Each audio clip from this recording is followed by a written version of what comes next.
It's Adam here for PC Monitors, and in this video I'm going to be taking a look at the OSD on-screen display menu system of the Samsung Odyssey Neo G7. This would also apply to the Neo G8 as well. There's also a full review of the G7 on the website, and there's a link to that in the description of the video, alongside information about how you can support the work that we do. You can also join the YouTube channel to support the work, and you'll get exclusive perks such as early access to our video reviews and other videos as well. But even if you just like the video, subscribe to the channel if you haven't already. That's a really nice way of showing your support. The OSD is controlled by little rubberized buttons. They're quite firm to press, but it's fairly intuitive once you get used to it, directional, and then there's a kind of enter or OK button in the middle there. If you press left or right, when you're not in the main menu system, you can select the port used by the monitor, or the input used by the monitor. Display port is all I've got connected at the moment, so that's why that's selectable. You can see it with the blue highlight. HDMI 1 and HDMI 2 are grayed out because I don't have anything connected. If I had something connected to those and they were actually available to use, they'd be white instead. So you can quite easily see what's actually connected and what isn't. If you press up when you're not in the main menu system, you can quickly adjust the brightness, the contrast, and the sharpness, and then you can use left and right to increase and decrease those. Sharpness was in increments of 4, contrast and brightness is in the usual increments of 1. If you press down when you're not in the main menu system, you can adjust the volume of anything connected to the 3.5mm headphone jack. This monitor does not include integrated speakers, and it has a little down arrow and mute there, so if you press the down arrow, which is the button closest to you, that will mute the speakers or unmute them. And if you press the little central button, that's how I got out of the menu there. If you press that again, that's how you get into the main menu. You get this little radial quick menu up if you just press that once. The left option there is source, so you can select the source used by the monitor, again, just like as I was showing you before, so that's the same on this little radial menu. The main menu is the option if you press up. If you press down, that's how you power off the monitor. And if you press right, there's a little shortcut key, and I've got that set to picture mode at the moment, but you can customize that in the OSD. So I'm just going to go into the main menu, and that's under system. You have to scroll down a bit further, or I could have scrolled up, I guess that would have been easier. And it's called Setup Custom Key. So I got that set to picture mode, but you can have various other things selected. You can cycle through response time, eye saver mode, and I will go through these when I get to them in the main menu. PIP, picture in picture, refresh rate, so you can cycle a few different refresh rates, ultra-wide game view, and low input lag. You can toggle that on or off. It's a strange thing to want to toggle on and off, to be honest. If it's not grayed out, then you might as well just use it. There's no disadvantage to using it. If you're using VRR, variable refresh rate, then it will be grayed out anyway and you can't select it. If you're not using VRR and it's available, just keep it on. Black Equalizer, virtual aim point, infinity core lighting, auto switch plus. Again, I'll go through these when I get to them in the main menu system. So onto the main menu system then. First up, you can see that the layout is quite similar to other Samsung Odyssey models and some of the other gaming monitors more generally. At the top, it gives you a little quick display of various different settings. So the response time's grayed out, that's because I'm using VRR, and the control for VRR on the monitor it's just called adaptive sync if you've got an NVIDIA GPU connected. If you're connected to an AMD GPU, then it will say, or I believe if you're connected to a gamer's console as well, but uses AMD hardware and supports AMD FreeSync, it's going to say AMD FreeSync Premium Pro rather than adaptive sync. This toggle also controls HDMI 2.1 VRR. So that would allow you to use it on the PS5, for example, or you can use it with NVIDIA G-Sync compatible if you're using an NVIDIA GPU. So you want adaptive sync on, even though HDMI 2.1 VRR doesn't technically use adaptive sync, this is the VRR toggle of the monitor. So if I turn that off, I'll be able to access some more of the settings, so that will be quite helpful, as I want to be showing you those settings. So you'll see now, interestingly, refresh rate is grayed out, but response time is available, and these are all explored in the review. The standard, faster, extreme, and extreme MBR, again, all explored in the review. And extreme MBR is a strobe backlight setting. I'd like to quickly show you the refresh rate control, so I'm just going to enable adaptive sync again. That allows me to access this. And this does actually toggle it in the system, so I can set it between 165 Hz and 120 Hz. 240 Hz would be available instead of 165 on the Neo G8, by the way. And that does say it is 120 Hz, but that is just what you've selected, 120 or 165 Hz. There is a little quirk to be aware of here. So if you go to information, it also confirms 120 Hz. So that's the actual refresh rate that the monitor is definitely running at. If I go into NVIDIA Control Panel, that should also confirm 120 Hz. If I then select 60 Hz, so I'm running at the same resolution but 60 Hz, it doesn't need to be the same resolution, but I'm just demonstrating in this way. And then I go onto the menu. 120 Hz is still listed there. However, if I go into information, it does confirm it's actually running at 60 Hz. If I change this to 165, it will change back to 165. And I'll just give you that quick confirmation in the information section there. 165 Hz. But if I go back to what's listed as 120, I've just selected that now.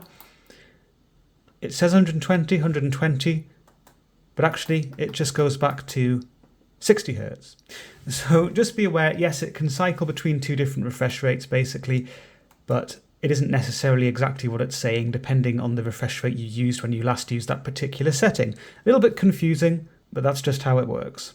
So there are a few settings which are grayed out because I've got adaptive sync enabled, so I'm going to disable this. And remember, that's the VRR control. It might be AMD FreeSync Premium Pro, and it might be HDMI 2.1 VRR it's controlling, depending on how you've got things connected up. So you've got ultra-wide game view. If you enable that, don't worry about the weird pincushion effect on the monitor, by the way. It doesn't look like that to the eye. It's really exaggerated in this video. You can see that it now uses an ultra-wide aspect ratio, 21:9, or what would be rounded to 21:9. If I go into NVIDIA Control Panel, you'll see what it's actually doing here. It is using a 3840 by 1600 resolution, and that does make sense in this case because it matches the horizontal pixels of the monitor, so to speak, and then it just cuts off some of the vertical pixels. So instead of 2160, you've got 1600 there. The missing pixels are what becomes the black border, and it does give you the field of view advantages that you'd get when you're gaming in ultra wide, and I was going to say that movies would look a certain way as well. It isn't really the same experience as if you actually got an ultra wide, because obviously the physical size of the monitor is different. It isn't quite the same. You do have those black borders, but I do know, particularly for gaming, some people might like to use this setting. So you can do that. Just be aware that the maximum refresh rate supported is 120. So you can't set it to 165 Hz with this resolution. And also, I'm not sure if you noticed, but ultra-wide game view, when that was enabled, it also grayed out low input lag. And I'm just going to skip ahead to a related feature since I'm talking about different aspect ratios and resolutions. If I scroll down, there's a screen size setting. This is actually set to auto by default. I was just playing around with it, which is why it's set to wide at the moment. If you've got VRR enabled, this will be grayed out. You can't control it, and it's going to be set to auto. And what auto does, well, in this case, it won't do anything particularly special because I'm just using the native resolution, but auto will look at the aspect ratio of your source resolution and respect that, but still use as many pixels as it can of the screen. So it will use some interpolation in some cases, or scaling if you prefer. The wide setting will use all of the pixels regardless of the aspect ratio of the resolution you've selected. And there are some further options. 17-inch 4:3, so these simulate different screen sizes and aspect ratios. 19-inch 4:3. You can see things are quite squished up. That's because I'm still using the native resolution, but this is a very different size and aspect ratio. 19-inch wide 16:10. 21-inch wide 16:9. Don't worry, there aren't too many more of these. 22-inch 16:10. 23-inch 16:9. And 27-inch 16:9. Next up, you've got good old black Equalizer, which is why I've got lagom.nl, the website, and the tests for black levels open there. Be aware that what you see in the video is not what you'd see by eye. It doesn't represent things properly. So to the eye, the blocks don't look exactly like that, but it's still going to give you a relative idea of what this black Equalizer setting does. It's set to 13 by default, which is a bit of an odd neutral point to have for a setting, but that's what it is. And you can set that between 1, which is sort of extremely flooded, extremely washed out, but also you're not going to have enemies hiding in dark areas and not be able to see them easily. So it'll give you a very clear competitive edge in that respect, if that's the kind of thing you like. And you can set that all the way up to 20. And that starts crushing things together. If you set it anything above 13, then you'll get a crushing together of dark detail. You could think of that as being anti-competitive, I don't know. Gives it a more contrasty look, I suppose, more impactful. Some people might like that. If you reduce it a bit, then you can have a competitive edge without upsetting the image too much elsewhere. It does mainly target the lower end of the gamma curve, or the mid to lower points of the gamma curve, so those darker shades. It doesn't impact the contrast because it doesn't shift the black point, or it doesn't do it significantly anyway, not that I can see. I haven't measured this extensively in this case, but just to my eye, it doesn't look like it's doing much to the contrast, so that's nice. So I'd say this is a fairly well implemented setting as far as such settings go, but I would leave it at 13 for the more natural and as intended look. That's just my preference. Next, you've got virtual aim points, so these are on-screen crosshairs, a few different designs. You can also reposition the crosshair. Just change my wallpaper so it's actually more visible. And you can move it anywhere within this box, so you can't move it to anywhere on the screen, but it does give you a decent amount of adjustment. And then it says press enter to confirm the moved position. To restore the default position, select reset position from the menu. So if I move it to here, so it's below center, and then go to virtual aim point, there's a little reset position thing at the bottom, so that'll reset it to the center. And you might have noticed there are a few different colors. There's also red, and there's a white one. Oh, and a few different designs as a bonus as well. Again, blue, red and white. So these ones are a bit larger, but those are the designs. There aren't any further designs. You can't customize them further aside from selecting one of these and moving its position a bit.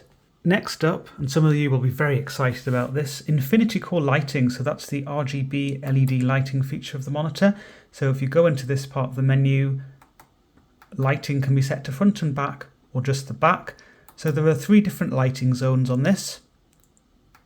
I'm just going to turn Core Sync off just for now because that allows you to select various different lighting effects. You can select the color manually for the lighting zones.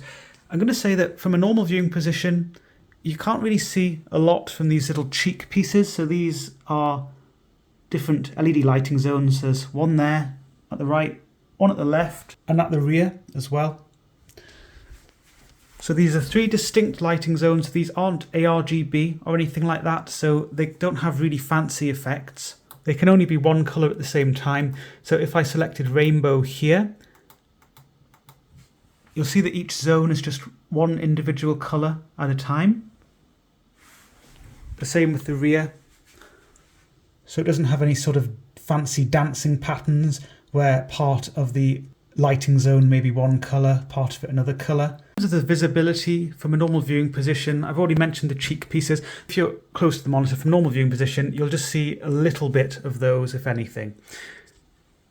If you do have the monitor high up or you're further back, then yes, you might see more of them.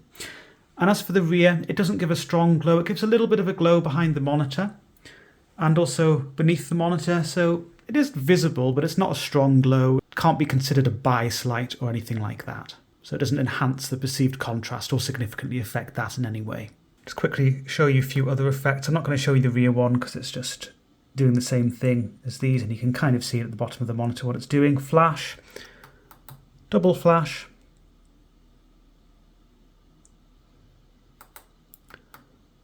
and breathing. Nice gentle breathing there. My preference here would actually just be static because I'm really boring like that, and you can change the colour of various different colours, actually quite a lot of colour options. I kind of like that you can control the colour like this from the OSD. Some solutions of this sort actually allow you to put RGB values in specifically, so that's even more customization, but there's a good selection of colours here. If you just wanted a cool white colour, you could just select the white, for example.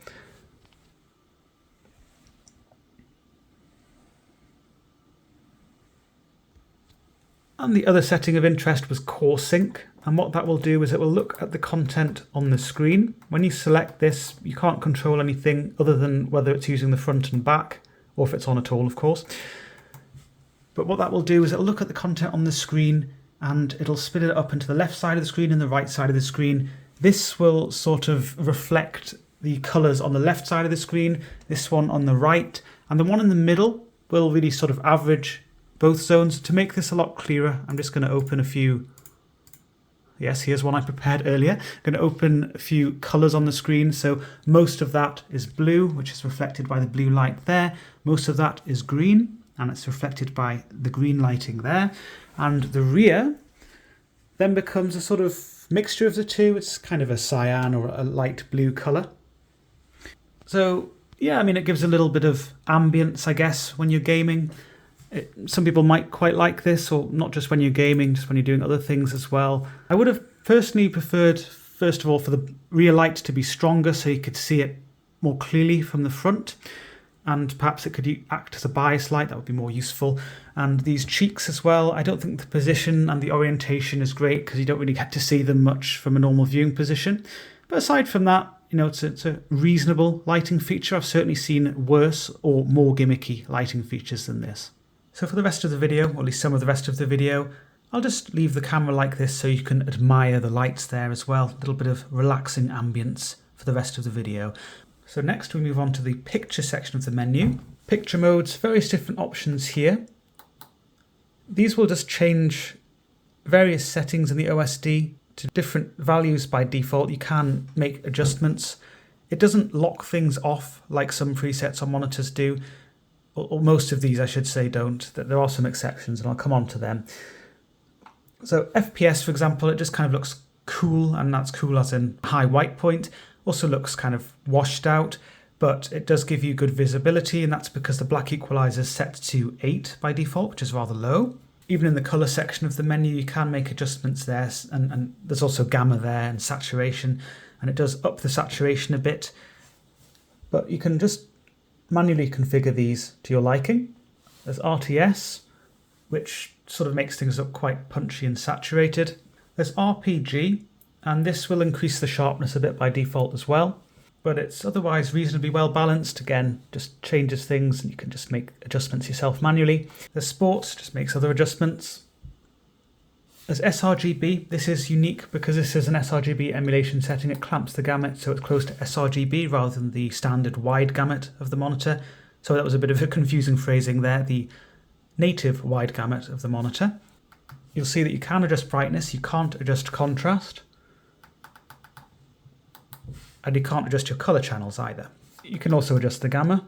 There are just 3 different gamma modes, by the way: mode 1, mode 2, mode 3, explored in the review. And there's also saturation, which you can adjust, which is actually quite interesting for an sRGB setting to be able to do this. But whether you're in the sRGB setting or you're not, this isn't easy to get the balance right. So if I wanted to add a bit of saturation, actually it sort of looks quite washed out in some ways, or less saturated, and in some ways it looks oversaturated. Very difficult to get the balance right. If you want extra saturation, the first thing you should do is not be using the sRGB setting. There's Cinema. Speaking of saturation, this ramps it up massively. It looks extremely oversaturated. This also seems to add this crazy sharpness filter, which really oversharpens things. I've got no idea why you would want things to look this way, regardless of what you're watching. I mean, I watch a lot of video content myself. I'd not like things to look like this. So yes, contrast enhancer is one of the things it enables, and you can enable that with the other presets. But the sharpness filter remains in play, and that's not something you can adjust. If you decrease the sharpness, then it still has this weird over-sharpened look in places and filtered look, whereas it starts to get sort of soft as well. So it's kind of like the center of objects is really soft, but they have overly sharp edges, if that makes sense. So with this set to 0 even, won't be able to appreciate this in the video, but to my eye, things do not look right at all. So yeah, that's just with that preset though. Just a weird one. Dynamic contrast, and that's explored in the review. That allows the backlight to adjust according to the content on the screen, and specifically the brightness of the content on the screen. And there's custom, which is my preferred setting. You can just change everything to your liking. It doesn't have any weird sharpness filters or any other undesirable additions here. So for color tone, custom allows you to manually adjust the red, green and blue color channels. Somehow this has got knocked off from my preferred settings. I had this set differently before. I'm not sure why it's done that or what I've done to cause that. So for my test settings, this will be different for other units, by the way. This is just what works on my unit and according to my preferences and as a reviewer, the sort of targets I like to follow. but I would like the blue channel to be 45, and that's what I had it set to at the start of the video. Somehow it's changed it, some setting has changed it, but never mind, it might have been one of the presets had sort of overwritten that and done something there. Gamma, which I've gone through, saturation I've kind of gone through, but just to reinforce this a bit, if you increase this, it pulls shades closer to the edge of the gamut, but it doesn't expand the gamut itself, so that means you lose shade variety, things are crushed together, but it will make a lot of shades look far more saturated than they should be. This monitor does have a wide gamut and it looks quite saturated even if this is just set to 50. If you decrease this a bit, to decrease the saturation, that might be something you like to do, but it's difficult to get the balance right. And if you decrease this enough, everything will go grayscale. Next you've got contrast enhancer, which was enabled by default with one of the settings. I think it was a cinema setting. I don't know why they call this contrast enhancer. It doesn't do anything to help your contrast, and actually it makes things look very oversaturated, as if you've boosted that saturation slider up quite a lot. It also massively crushes things together. It's part of the oversaturation will do this. So the visibility of these checkerboards is really not very good. I don't know how it looks in the video, but to the eye, basically none of the bottom row is as visible as it should be. And I can see with the gradients as well on the GOM that there's blending together at the high end. But, you know, subjectively, some people might like how things look with the contrast enhancer on, because it does look more punchy, more vivid, but it doesn't look at all like it should. This black level, that can be set to normal or low if you're using HDMI, and that corresponds to full range RGB for normal or limited range RGB for low. So if you're using HDMI and your system is using a limited range RGB signal, you'd want low selected. And if it's using a full range RGB signal, it doesn't have to be RGB actually, just a full range signal or limited range signal. If you don't know what that means, select the one that clearly looks best to you, because usually with this kind of setting, one will clearly look better than the other. But really what you should have is the system, if you can, set to full range RGB and the black level set to normal. Next up, there's eye care. Adaptive picture.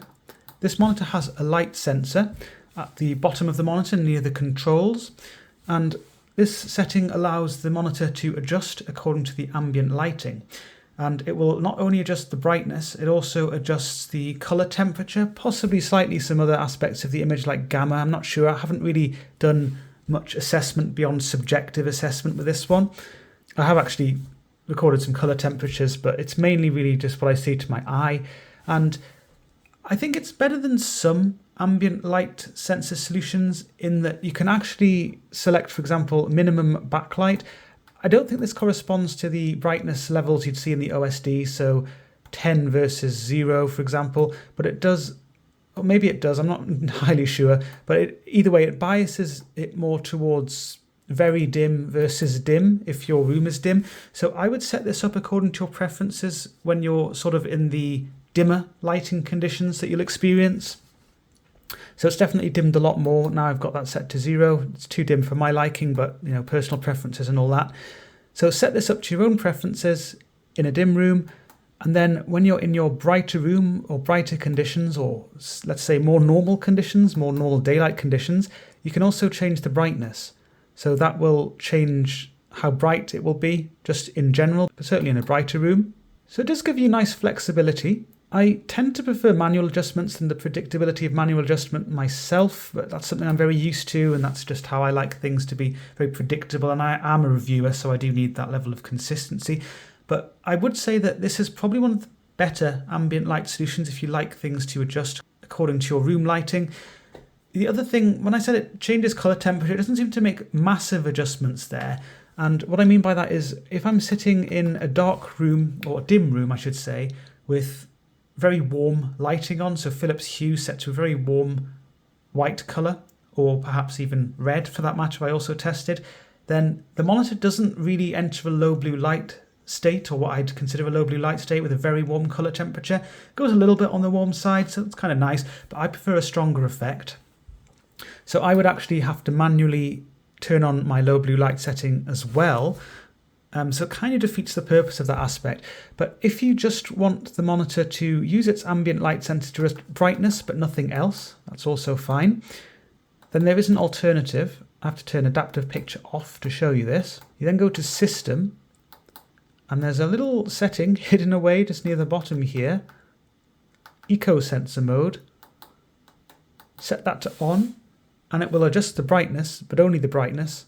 You don't have that minimum backlight thing, so you don't quite get the same level of control here, but you can still bias things one way or the other by adjusting the brightness yourself, and it will just go a little bit either side of this really, according to ambient lighting. The other setting of interest here is eye saver mode, and this is a low blue light setting. There are two different levels. There's low, and what this does is it minimizes contrast, and that's done on purpose, and that's because it will reduce the amount of accommodation your eye is doing to changing light levels from the monitor, so it can be more relaxing on the eyes, better for viewing comfort potentially. Some people don't really get this effect so much as others, so some people this might be comfortable, for others not so much, and the reduction in contrast can just be annoying, to be honest. But it also sets the monitor to a moderate brightness, and that's locked off, so you don't have control over that, which is a bit strange, to be honest. Although you can actually have this with adaptive picture enabled at the same time, which will dim the screen. And I believe the eco sensor can also be active, or instead can be active. So if you're finding the brightness isn't working for you, then perhaps enable one of those at the same time if you really want to use the eye saver modes and you're finding it too bright. And there is high, which really crushes the contrast massively. Also has a greater low blue light effect, so it gives a really warm color temperature. Definitely minimizes blue light output from the monitor, the strength of the blue channel. It does also lock the brightness, but it locks it at a lower level than the low setting.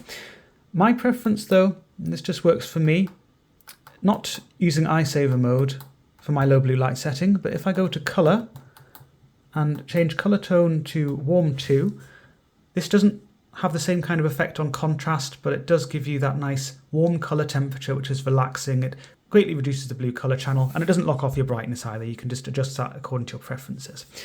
I didn't really go through the other settings, I realized, when I was showing you this part of the menu before, so I'll just quickly show you them. Cool 2, that gives a very high white point. Cool 1 gives a slightly high white point, kind of a cool look. Normal, which is the factory defaults. Warm 1, which gives it a little bit of a warmer look. Warm 2, which is a much warmer look, that low blue light setting I was referring to. Custom, which allows you to change the red, green and blue color channels manually. And natural, which is kind of just a slight offset from the normal setting actually. On my unit at least, it made things slightly warmer looking and slightly reduced the green channel, if I remember correctly. Not a huge difference, and it might depend on your unit, to be honest, but I would generally recommend sticking to custom, and if you need to, changing the red, green and blue color channels from there. But if you're trying to use the low blue light setting, which is really what I was talking about before, then warm 2 is a really nice setting to use, in my opinion. And just to add that some low blue light settings give a kind of green tint or a strong yellow tint to the image. This one doesn't do that. It's more of a warm, slightly amber look to the image. It's better balanced in that respect. Next, you've got screen adjustment, which is grayed out unless you're using some specific non-native resolution or some system which actually uses this. Most don't. So it's not something which is applicable in most cases. It's all handled automatically, so don't worry about that. Calibration report, so this just gives you a few little pointers on the screen as to how the monitor was calibrated from the factory. So the specification for gamma 2.2 plus or minus 10%, and it's within that. So my unit 2.27, and you can see the actual measurements that I got in the review, in the written review. Grayscale calibration, it also just mentions maximum delta E for grayscale of 0.1. That's not to be confused with color accuracy, that's more specific than that. Doesn't give you any color accuracy readings here for the factory calibration, and it just gives you a few more pointers about the sort of settings that were used and the calibration device used to assess this when they calibrated it from the factory. But I have tested with HDMI and DisplayPort, and I just like to say that it's very similar with both. I also tested with an AMD and NVIDIA GPU, and it's very consistent with both my GPUs and both signal inputs, as long as the signal was corrected to full range RGB in all cases, so that's nice to see. Next, you've got PIP, picture-in-picture, and this will give you a little box on the screen which shows your secondary source. I don't have anything connected to a secondary source, so this is going to be quite boring. It does still let me do it, so it's just got a little black box up there which would show my secondary source. It also makes it very clear that it's not getting a signal from that source at the moment. You might notice that with this active, a lot of these settings are grayed out. You can't use VRR, for example. Ultra wide game view, low input lag, black equalizer, that's all grayed out. You can adjust the brightness, yay, but you can't adjust contrast, you can't adjust color, so it's very restrictive. So it doesn't really like you to adjust too much when you're using PIP. You can change the size of the subsource, so that's the small size that I've got at the moment. You can have it a bit bigger. Then you have to go all the way back onto PIP to go to the even larger size. Kind of annoying that it does that actually, especially when you're trying to show people this in a video. Curse you, Samsung. Change the position of that box. So instead of it being top left, it can be bottom left, top right, or bottom right. And you can select the source used by most of the screen and the subsource, so the little black box. Which source do you want the sounds to be used for? As it says there, I mean, it actually explains some of these settings fairly well in the menu, to be honest, but some of them are a little bit ambiguous. But this one, which screen you want to hear the sound for? Yeah, makes sense. Screen ratio, and you can select auto or wide, which is similar to the kind of control I was showing you before, in terms of whether you want it to fill up all of the area or whether you want it to respect the aspect ratio. And you can change the contrast of the sources individually if you wish. So you've got some on-screen display settings. So you've got the language the OSD is displayed in, various options there. Don't want to accidentally change that. Some people come to my videos saying that they've changed the language or the language isn't right for them and they have no idea how to change it because it's not in their native language and they don't know what it's saying. So this is the part of the menu where you do that, just in case you're wondering. On-screen display, language at the top there. Display time, so that's how long after the last button press before the screen will automatically disappear. The OSD will automatically disappear. The screen doesn't disappear, don't worry. And there's system. Local dimming, this is all explored in some detail in the review, so I'm not going to go through this here, but there's auto, low, high, and off. And this can be changed in SDR and HDR, and I will briefly show you the HDR settings towards the end of this video. Volume, which I've already shown you. Dynamic brightness, this is an odd one actually. This doesn't use the light sensor, but it's sort of a dynamic contrast setting, but it's not a separate preset for that, like the dynamic contrast mode. So you can use this in any preset and it will just adjust the brightness according to the content on the screen. I don't like that kind of setting anyway, but you know, if you like dynamic contrast, you might want to play around with this. But with the local dimming solution of this monitor, I think that's really going to be the preferable thing to enable over dynamic contrast, which uses the entire backlight set as one unit. And yes, if you have local dimming enabled, you cannot enable this dynamic contrast mode, as that would not make sense. There's off timer plus, two different settings here. First of all, there's off timer, and this will turn the screen off after a given amount of time. So between 1 hour and 23 hours in increments of 1 hour. If your screen is sort of automatically switching itself off, this might be the culprit, so have that turned off. It will give you a little message on the screen saying it's about to turn off or it'll soon turn off, and then you can press something in the OSD to stop it doing that.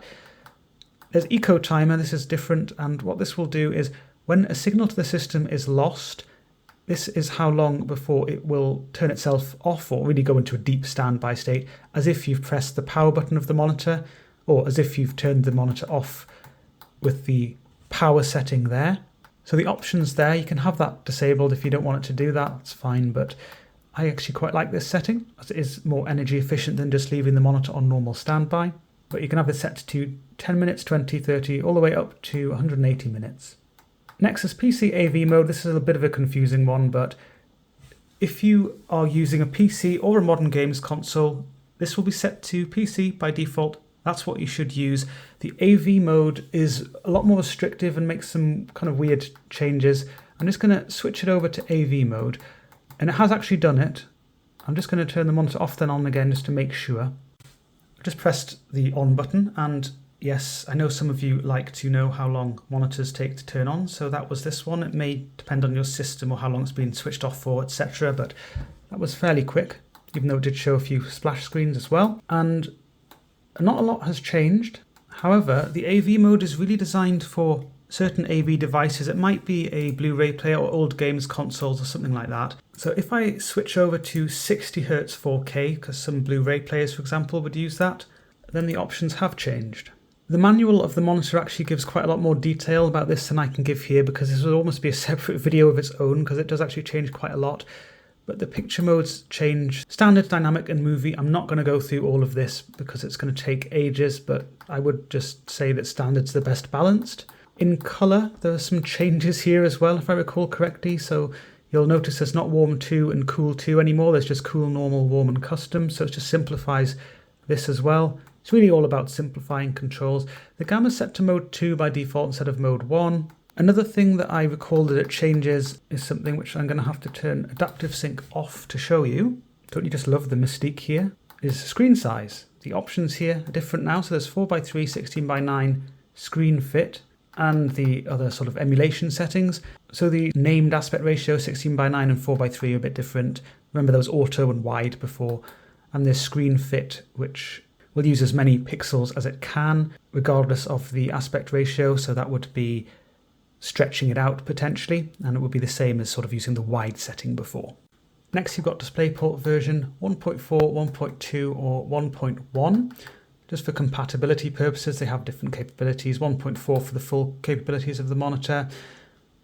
It also has input. If you're using HDMI, this will show you, I believe it's 1.4, or it says 2.0 with an up arrow. That means 2.0 or 2.1. So the ports on this monitor, they are HDMI 2.1, and they are fully compatible with the feature set of HDMI 2.1 up to a bandwidth of 40 gigabits per second. So they're not like HDMI 2.1 Lite or fake HDMI ports. They're proper HDMI 2.1 ports. So again, it's just for compatibility. If you need to use a lower setting there, then you can do that. Auto source switch. This will allow the monitor to automatically select the input for you rather than you manually selecting it. Key repeat time. This is a nice Samsung feature which I remember from back in the day. So it just changes the behavior of the key presses. Acceleration is standard, so that means if I just hold something down, it'll start getting faster as it cycles through the options, or a little bit faster. There's 1 second, so this is slower. So I'm just holding it down, but it's slower now, going between different settings. 2 seconds, which will be even slower. So remember, I'm just holding the button down. Or there's no repeat, so then it will just go to the next option and it won't go any further. Next up, and I've had to unmount the camera for this, I hope you appreciate that, there's power LED on. So if you have this set to working, there's actually this very small red power LED. It's not really visible from a normal viewing position, but it's there anyway. And if you have this set to working, it means that will be on when the monitor's on. And when it enters a low power state, if I'm not mistaken, please do check the features and aesthetics section of the written review for the proper explanation of this, because I might be misremembering. I think it starts blinking red. If you have this set to standby, the monitor switched on, power LED is not on. However, when it goes into standby, it will be on, and again it flashes red. I think that's what it does, and then it goes solid red when it enters a full low power state. So that's as if you pressed power off with the power button. So that would be full standby state. But if you're finding that LED is annoying you even though you've turned the monitor off, then perhaps if you set that to working rather than standby, it might be helpful for you. There's VRR Control. That's grayed out because I have adaptive sync disabled. I will just enable this just so I can show you the amazing option of this. I don't like this option at all, in case you couldn't tell from my sarcastic tone. So what does this do? Well, I don't think anyone who isn't a Samsung engineer or a very specific Samsung engineer could tell you exactly what it does, but this monitor does have some issues with VRR flickering, and as I explored in the review, they're not terrible issues, but even so, some people are more sensitive to this kind of thing than others. If you don't want it to flicker and you're using VRR, because that's when it will flicker during these heavy fluctuations in frame rate or when it's passing the LFC boundary, then you can turn VRR control on. This increases the input lag to around 10 milliseconds, which is an increase of, I think, about 7 milliseconds or so, something like that. So it's a significant increase in input lag. Again, this might not be a problem for some people. It's not a super high level of input lag, but it just is a big increase. But that's not really the reason I don't like it. I don't like it because it almost kind of makes VRR this kind of pseudo semi-VRR. It does introduce some stuttering, noticeable stuttering. I mean, I'm quite sensitive to stuttering. Not everyone will be so sensitive to it. And it isn't as extreme as the stuttering you'd get with VRR disabled and VSync on. And you don't get any tearing, so that, you know, that's fine. But the stuttering is, I find it really obnoxious and annoying and noticeable. And it's something which, that's sort of the key reason I like to use VRR, to get rid of all of that. So it's kind of a little bit of a weird compromise, in my opinion. And therefore I would leave that set to off. Customize that custom key, which I've already shown you, Eco Sensor, which I've also already shown you. Then there's support, so there's self-diagnosis, and what this will do is it just gives you some coloured bands on the screen. If you're having some kind of issue with your screen, somehow viewing coloured bands will be very useful for you. And it then says, do you see the same problem on the test screen? Yes or no, show again. You get the idea. No, I don't see it. So self-diagnosis is complete, gives you loads of information. You can read it if you want, but yeah, that's just what that is. Software update. So occasionally Samsung will offer firmware updates for various models. As far as I'm aware, there aren't any for this particular model right at the moment, but you'll see them on Samsung's support website section for the particular model, so the Neo G7 or Neo G8. So they give them some stupid, horrendous long model codes, and honestly the database is kind of difficult to search for. Certainly in the US it is. I think the European database makes a little bit more sense, but you should really look at what Samsung calls the model on their product page with the full designation when you're searching for it. Perhaps there's an easier way to find it, whatever. It'll be on the website if there's a firmware update available. I'm sure people will be ranting about it somewhere on Reddit as well. And then you just download that to a USB drive, then connect the USB drive to the service port, the USB port labeled service on the monitor, which is a normal USB port as well, by the way. And then you can use the software update thing to update the monitor. Searching for files, well, I don't have anything connected, so it's not going to find anything here. Hopefully that's going to disappear. Maybe I shouldn't have pressed this. Oh, thank goodness. Right, information next. So I did show you this briefly before. That gives you, this is the full model code, by the way. This depends on your region, so this is just what mine's called.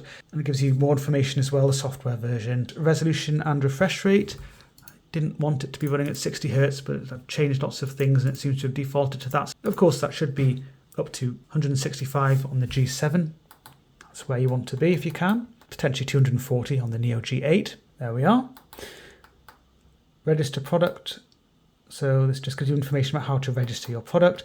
Reset all, which will reset everything to the factory defaults. I did say I was going to show you HDR, so I'm just going to quickly show you what happens if you turn HDR on. Just toggle that on in Windows.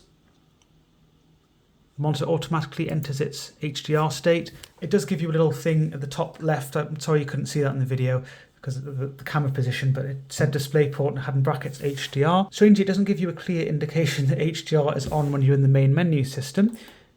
If you go to that information section again, it will say that HDR is on though, so you do know it's on.